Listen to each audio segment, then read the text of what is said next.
Welcome back to my channel. Snehaloka ಚಾನಲ್ಗೆ ಸ್ವಾಗತ. ನಾನು ಮೊಹರಂ ಹಬ್ಬಕ್ಕೆ ಚಾವಂಗಿ ಮಾಡ್ತಾಯಿದ್ದೀನಿ.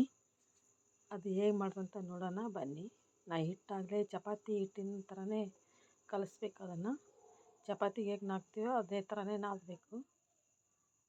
ಅದು ಮಣಿ ಬರುತ್ತಲ್ಲ, ಆ ಮಣಿ ಮೇಲೆ ಇಟ್ಟು ಮಾಡೋದಷ್ಟೇ ಚಾವಂಗಿ. ಏನದು ಸುಲಭ, ತುಂಬ ಈಜಿ ಐತಿ.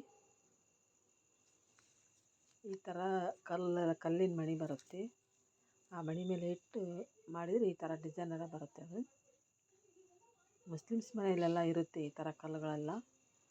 ಇದರಲ್ಲಿ ಸಿಲ್ವರ್ದು ಬರುತ್ತೆ. ಈ ಥರ ಇದು ಬಳಪದ ಕಲ್ಲು ಅಂತಾರೆ. ಇದು ಆ ಥರದ ಕಲ್ಲು. ಇದು ಅದ್ರ ಮೇಲೆ ಇಟ್ಟು ಮೂಡಿಸಿದ್ರೆ ಡಿಸೈನ್ ಎಲ್ಲ ಬರುತ್ತೆ.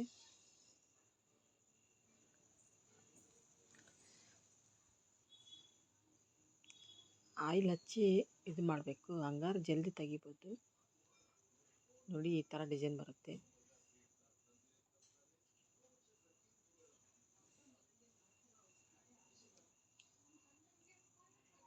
ಇದು ಕಲ್ಲೆಲ್ಲ ಸೈಡಿಗೆ ಒಡೆದೋಗ್ಬಿಟ್ಟಿದೆ, ಬಳಪದ ಕಲ್ಲಲ್ಲ, ಅದು ಸ್ವಲ್ಪ ಬಿದ್ದು ಒಡೆದೋಗಿದೆ.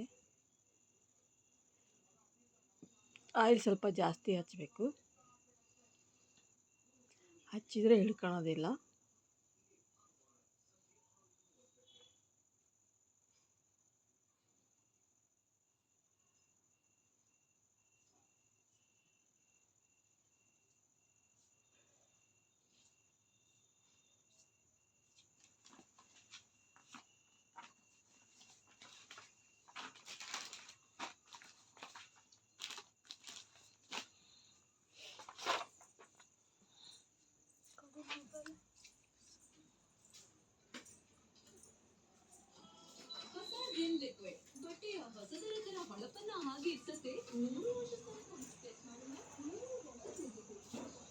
ಈ ಥರ ಒಂದು ತವ ಇಟ್ಕೋಬೇಕು, ಅದರ ಮೇಲೆ ಸ್ವಲ್ಪ ಆಯಿಲ್ ಹಾಕಿ ಬೇಯಿಸ್ಬೇಕು.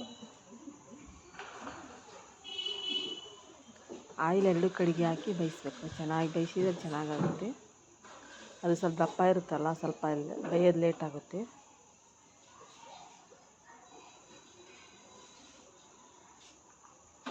ನೋಡಿ, ಆಯಿಲ್ ಹಾಕ್ತಾಯಿದೆ, ಎರಡು ಕಡೆಗೆ ಹಾಕಿ ಬೇಯಿಸಿ ಚೆನ್ನಾಗಿ.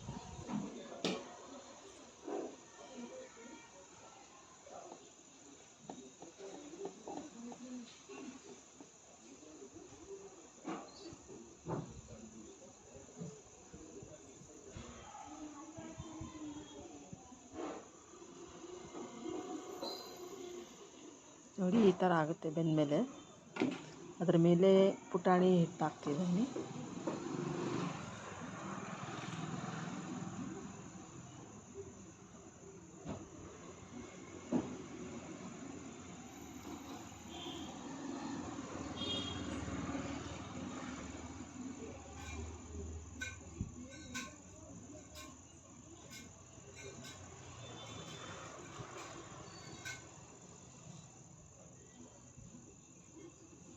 ಇದು ಒಣ ಕೊಬ್ಬರಿ ಅಲ್ಲ, ಸಕ್ಕರೆ ಪುಡಿ. ಸಕ್ಕರೆನ ಪೌಡ್ರ್ ಮಾಡಿ ಇಟ್ಕೊಂಡಿದ್ದೀನಿ.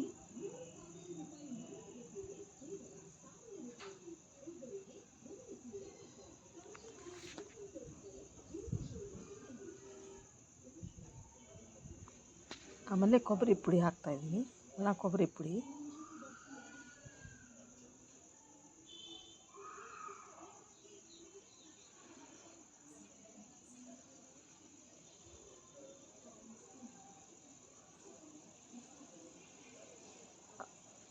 ಆಮೇಲೆ ಗಸಗಸೆ ಹಾಕಬೇಕು, ಹುರಿದಿರೋ ಗಸಗಸೆ ಅದು. ಇದ್ರ ಮೇಲೆ ತುಪ್ಪ ಹಾಕಬೇಕು. ಅದು ತುಪ್ಪದ ವೀಡಿಯೋ ಸ್ಕಿಪ್ ಆಗಿಬಿಟ್ಟಿದೆ,